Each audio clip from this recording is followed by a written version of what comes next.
ABC News exclusive, a gripping inside account of what really happened when little Ethan was kidnapped off his school bus in Alabama. All reported by our Chief Justice Correspondent Pierre Thomas. And Pierre, this information, these tapes are just extraordinary, and they show the epitome of heroism. Good morning, George. It really is. We're going to give our friends at home unprecedented access to what really happened when little Ethan was kidnapped. It was a situation far more dangerous than we ever knew, and we will actually hear from the kidnapper for the first time. It's a story about good and evil, about heroes and people willing to make unbelievable sacrifices.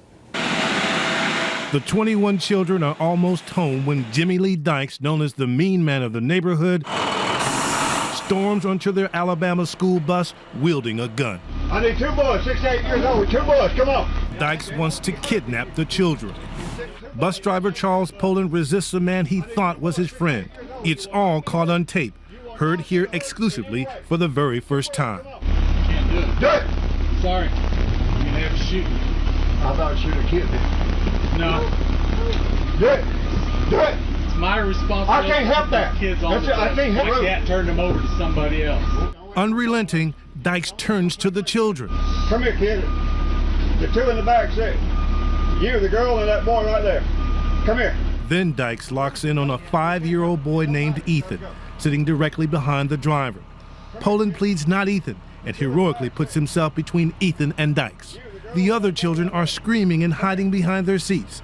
15-year-old Trey Watts has the courage to dial 911. He's asking for kids. He's asking for kids?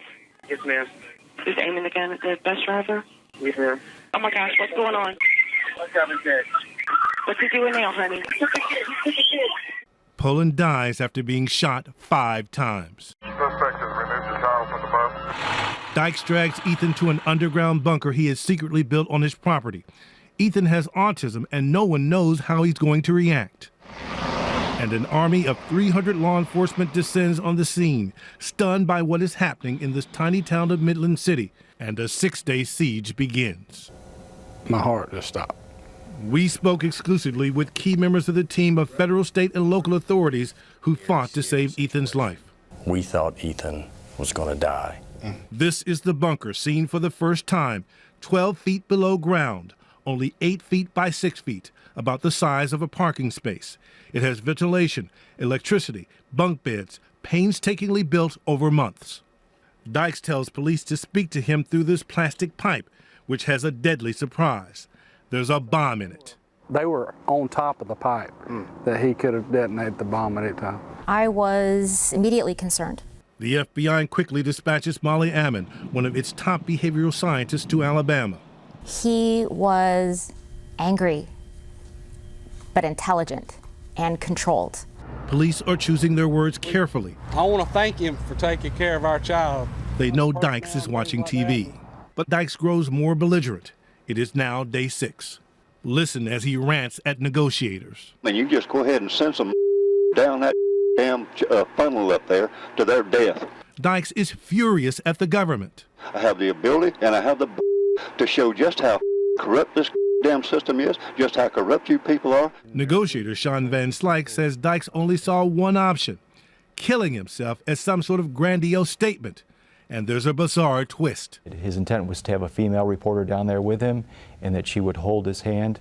Well, in fact, he got his final message out to the world and then committed suicide in her presence. The danger to Ethan is increasing every second. He was handling the weapons and the bomb inside the bunker on a more frequent basis. And Dykes has a diabolical plan for Ethan. Jim Dykes relayed to the negotiators, if anything happens to me, I have told Ethan to pull the trigger. That meant he had told Ethan to detonate the IED, the second IED that was inside the bunker. He's teaching Ethan to kill himself. It's decision time. The tactical team would have to rescue Ethan by force. The job falls to Commander Kevin Cornelius and his team, men with families. That certainly isn't lost on me. The majority of them have children as well. In the command post, when the authorities were granted to execute the plan, there was silence. The team breaches the bunker with a stun grenade. Dykes detonates the perimeter bomb. They immediately received gunfire from Mr. Dykes. There was a IED inside the bunker as well? Yes, sir. He was in the process of trying to detonate it. For several minutes, no one at the command center knows what's happening. Quiet. Quiet. I think we were all praying. Dykes is shot and killed in the confrontation. Ethan and the agents are okay, remarkably sustaining no major injuries. There was so much joy at saving Ethan, but everyone's thoughts quickly returned to Mr. Poland, the bus driver who laid down his life for his friend Ethan. A true hero, just like the FBI agents who went down that black hole to save a little boy's life. What a selfless act after selfless act. Just incredible, Pierre. You know, and so many times, you know, people at home, they watch the story as it unfolds because it took days.